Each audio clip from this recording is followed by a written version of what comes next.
Anggraini. Dalam kesempatan kali ini, saya akan menjelaskan tentang peran filsafat ilmu dalam memperkuat ilmu pendidikan.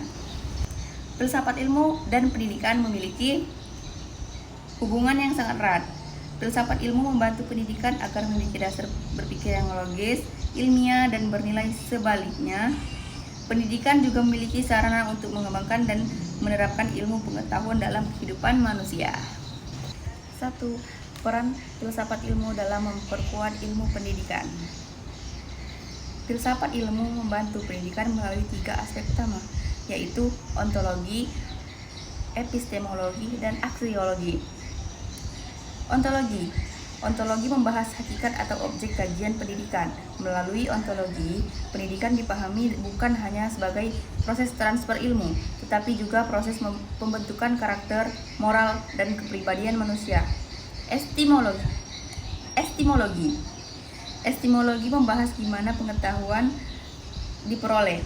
Dalam pendidikan, aspek ini terlihat pada penggunaan metode ilmiah, penelitian, evaluasi, pembelajaran, dan strategi mengajar yang berdasarkan bukti atau fakta.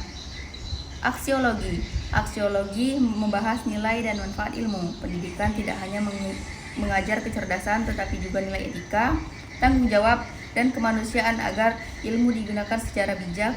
Dengan demikian, filsafat ilmu membuat pendidikan menjadi lebih ilmiah, terarah, dan bermakna. 2. Pendidikan turut memperkuat perkembangan filsafat ilmu.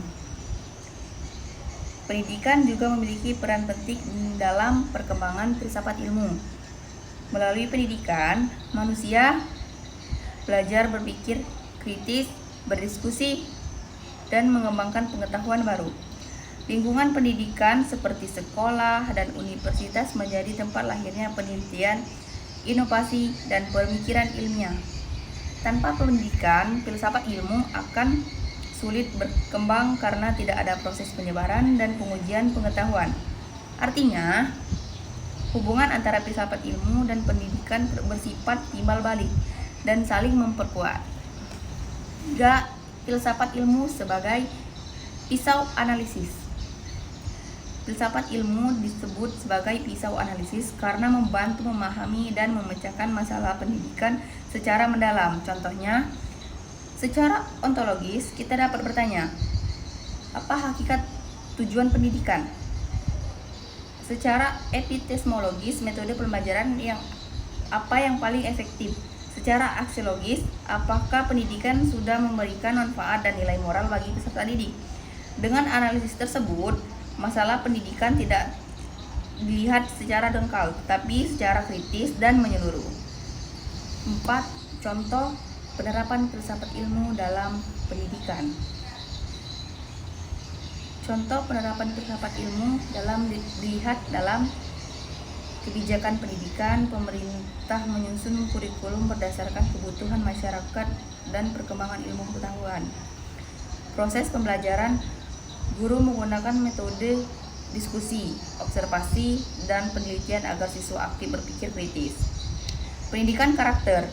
Sekolah tidak hanya mengajarkan akademik, tetapi juga nilai kejujuran, disiplin, dan tanggung jawab. Hal ini menunjukkan bahwa filsafat ilmu benar-benar diterapkan dalam praktik pendidikan sehari-hari. Kesimpulannya, filsafat ilmu memiliki peran penting dalam memperkuat ilmu pendidikan karena memberi dasar berpikir ilmiah, kritis, dan bernilai. Sebaliknya, pendidikan juga membantu perkembangan filsafat ilmu melalui proses pembelajaran dan penelitian. Oleh karena itu, keduanya memiliki hubungan yang saling mendukung untuk menciptakan pendidikan yang berkualitas dan bermanfaat bagi masyarakat. Sekian presentasi saya akhiri. Wassalamualaikum warahmatullahi wabarakatuh. I just had to let you know you're